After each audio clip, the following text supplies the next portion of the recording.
Trip mo rin ba ang gumala, mag-road trip ng malayo, at mamangha sa mga magagandang tanawin na bigay ng kalikasan? Halika, samahan mo kami sa isang panibagong camping adventure.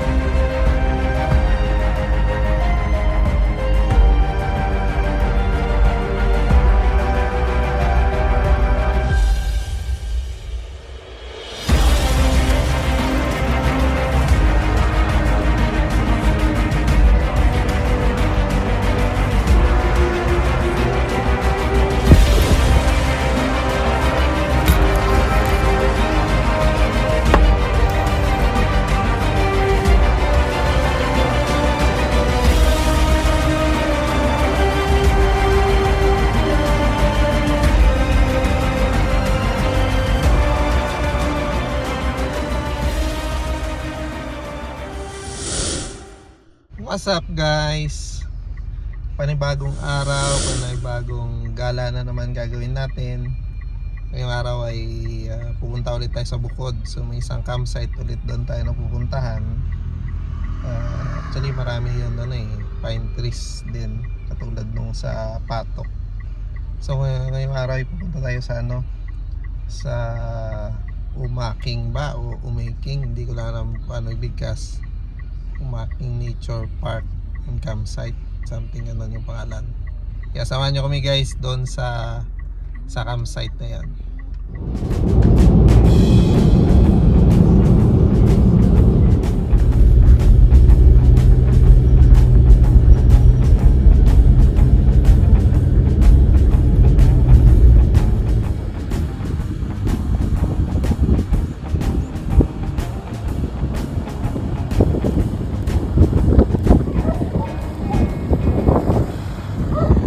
Time check guys, it's already 8:30. Bali, dito kami ngayon sa Maliko. Dito kami dumaan papunta bukod. Kasi para at least masulit yung daan. Ganda kasi ng view dito. Sarap daanan ng area na. Then yung overlooking doon sa kapatagan ng Pangasinan. Saka lakas ng hangin, lamig din. Ang ganda ng view.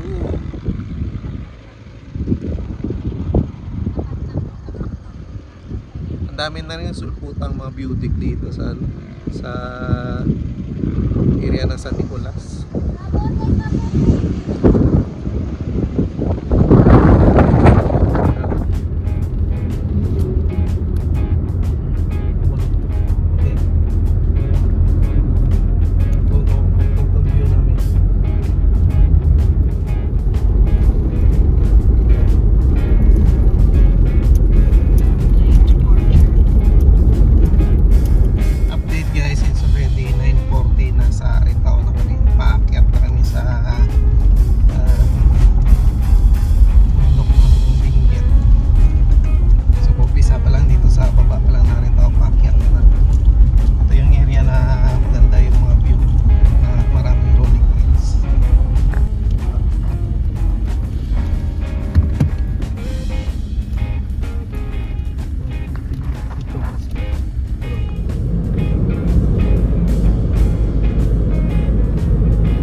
Guys, dito na tayo sa papasok sa Umaki.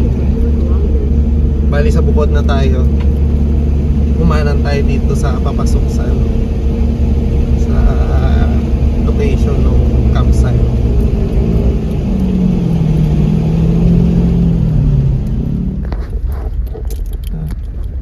Rough road pala talaga dito sa loob.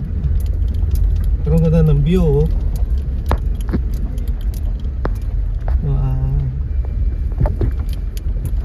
Ay, ito sumintado na ulit. Ang ganda ng view dito.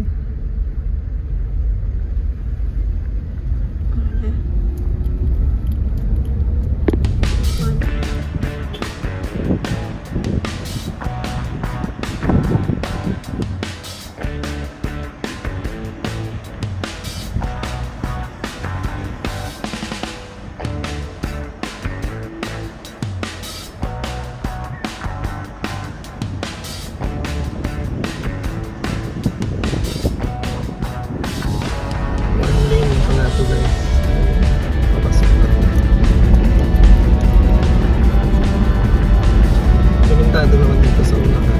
Hindi ko lang alam kung pagdating sa malapit sa campsite.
Ayan guys, nandito na kami.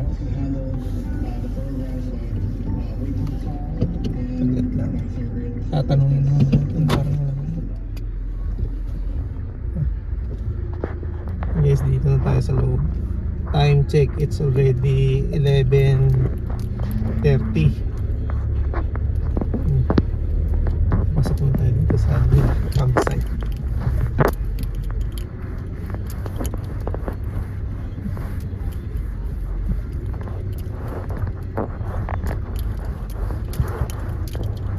Sumasalubong siya sa dito sa loob.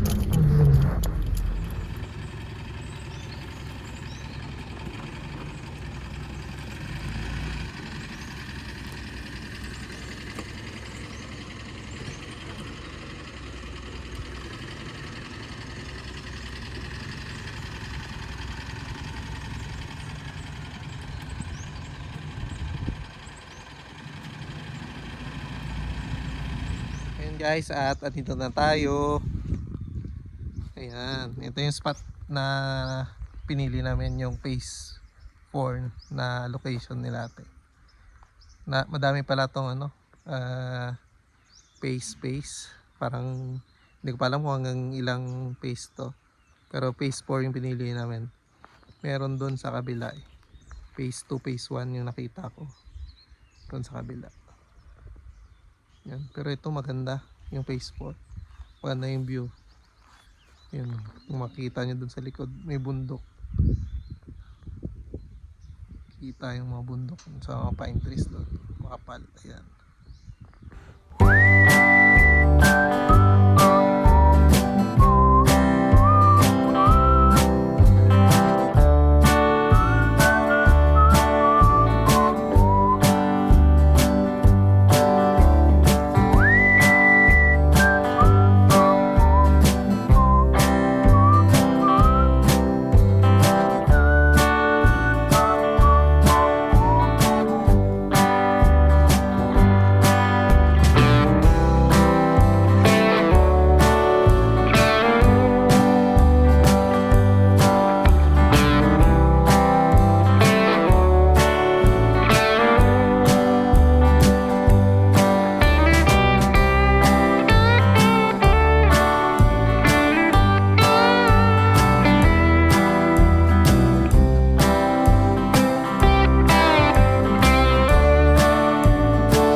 Pagkatapos namin ma-set up ang tent, ay nag-idlip muna kami gawa ng antok pa sa haba ng biyahe namin.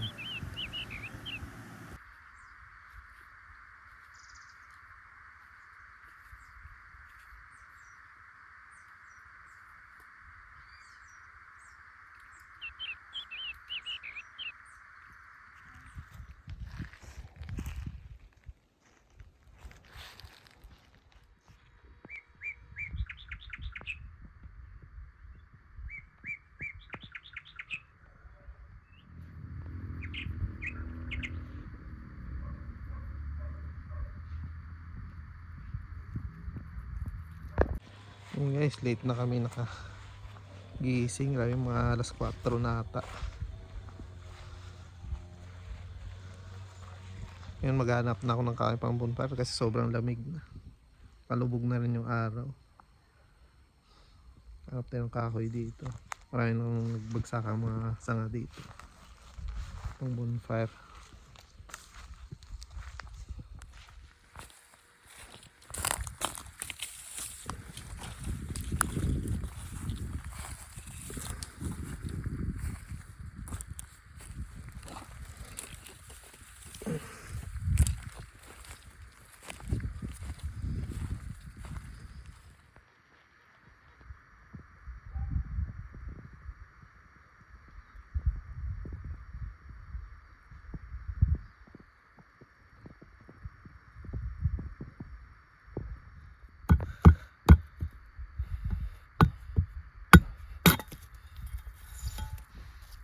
Ayan.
Bonfire tayo at malamig.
Nagluto na kami na hapunan.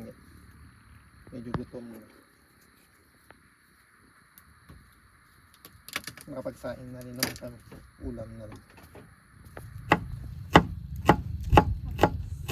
Ito lang.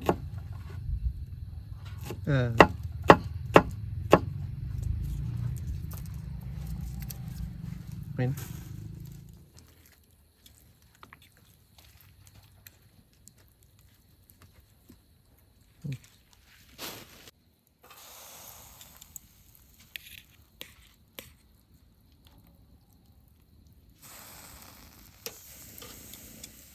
Lagay ko ba lahat?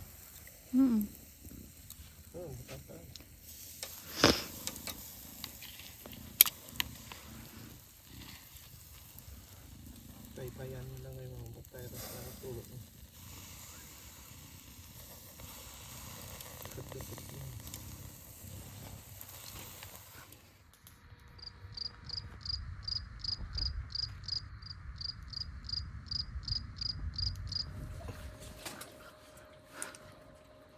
Kain tayo guys.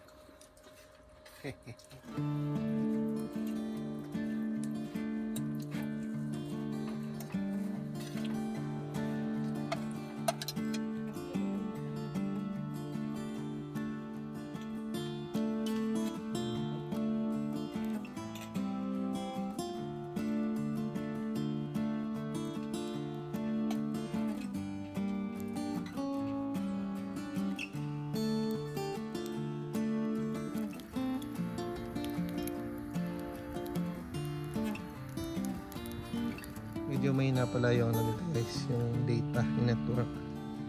Pero meron naman dito available na pay wifi. May tindahan doon sa baba na nagbenta ng voucher para sa ano, sa wifi. Bali 50 pesos 8 hours. Sulit na yan, mahaba-haba na.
Morning guys.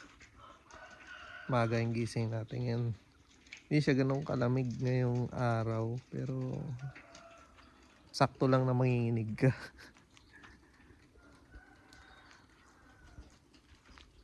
Napaga tayo ng gising para makakita natin yung sunrise. O nga pala, malawak tong ano nila, campsite. Ikot ko kayo dito sa lugar nila.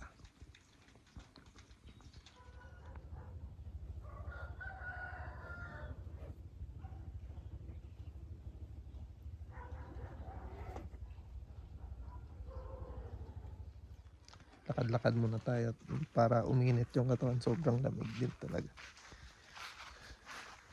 Pero hindi yung sa sobrang lamig as expected na talagang hindi ako makakalabas ng tent.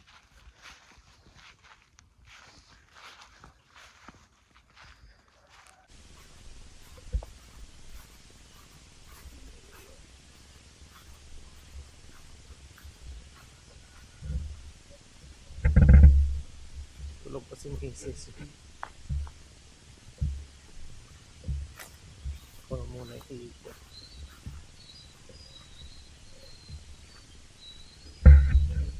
Bali mula dyan sa entrance guys, mula dyan sa may entrance, ito yung kalsada. Ito yung area is phase 2. Tapos pagdating mo dito, pasok ka lang konti dito yung area yung phase 3. Yung phase 1 ayan doon. Sa area na yan. Tapos yung phase 4 yung pinagspatan namin is doon. Yun yung overlooking. Pero kahit saan naman maganda. Pero ang mas best doon yung overlooking sa area 4, sa phase 4. Yun yung CR nila. Ayan dito sa likod lang ng bahay ng caretaker. Ayan, mapapansin nyo dyan. Ayan. So malapit kami dun sa CR, sa area ng phase 4. Ayan. Tapos merong mga hugasan dun sa likod nitong structure na to.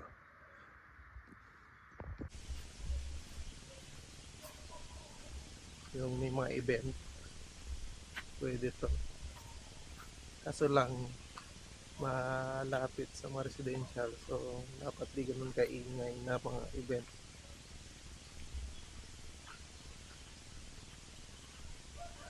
Saka timing din na kami lang yung andito.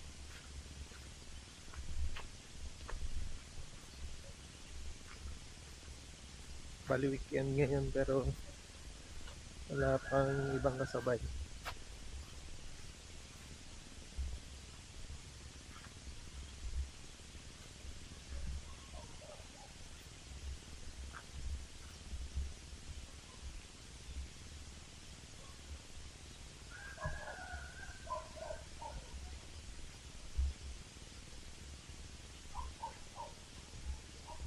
Phase 5 pala dito. Yung dulo.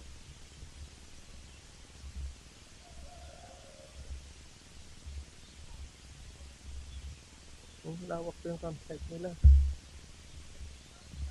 Malawak dito sa area ng phase 5. Oh. Saka dito mas maraming puno ng pine trees.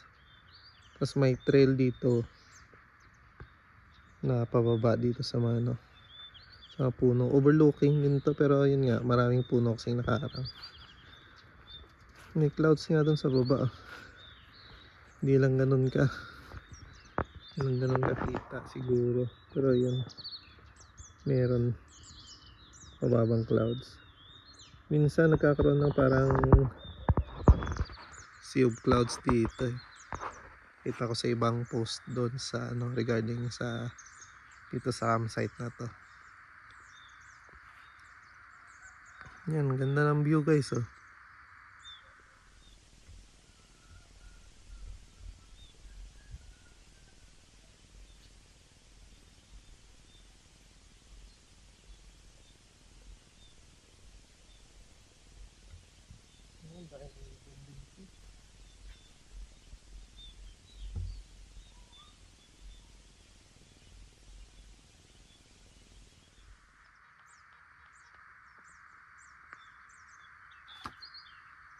Sobrang nakaka-relax talaga mag-camping sa ganitong campsite guys.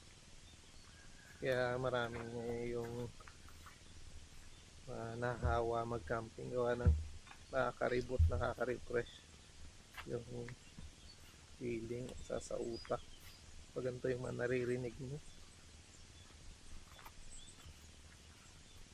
Kaya kung ganito makikita mo na view sa lugar na pinagkakampingan.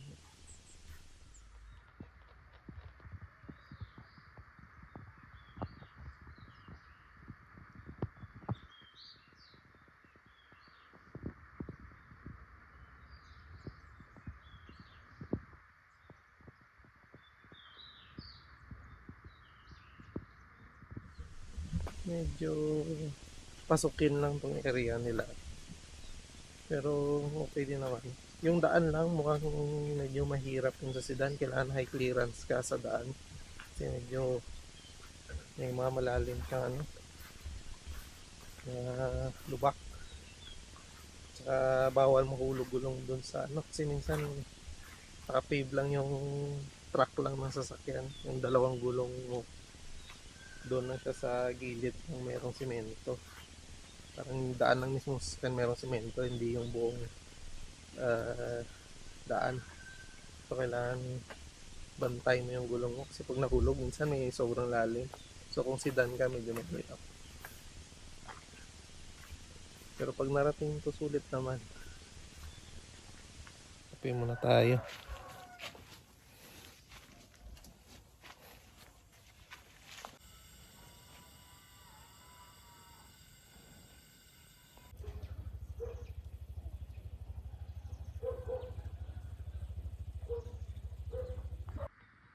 Kape tayo guys. Sarap magkape pag ganito yung view.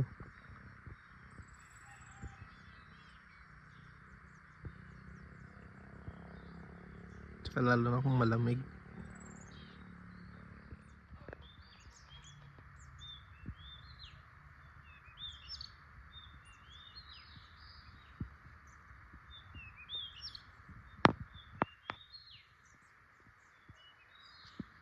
Ito muna tayong almusal. Isa tayong bok choy.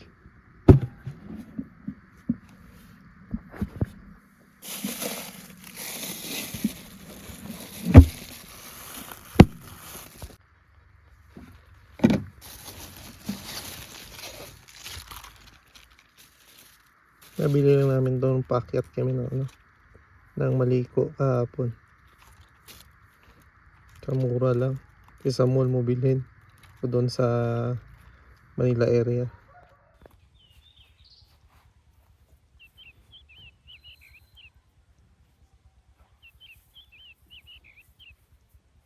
Ayan guys, nagluto kami ng ginisang bok choy.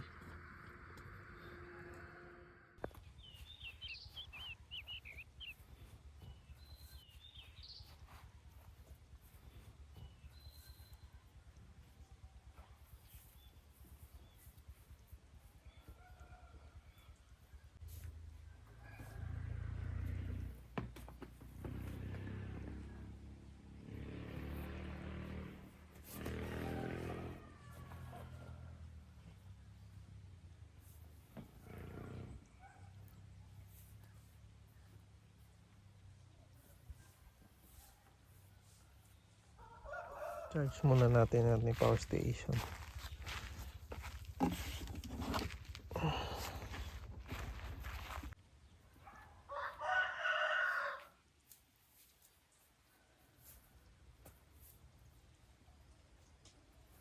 Okay na, charging na siya.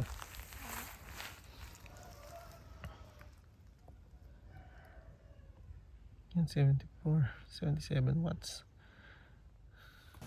After namin mag-almusal ay nagpahinga lang ng konti. At maya maya ay nag-pack up na rin kami para sa aming next destination. Naka-pack up na kami. Sa lahat ng covers, reminder lang din. Leave no trace. Ayan. Wala tayong iniwang bakas dyan. Malinis. Ayan. Kung walang basurahan na pinaprovide, dalhin nyo pa uwi. Magdala kayo ng garbage bag. Next destination tayo guys.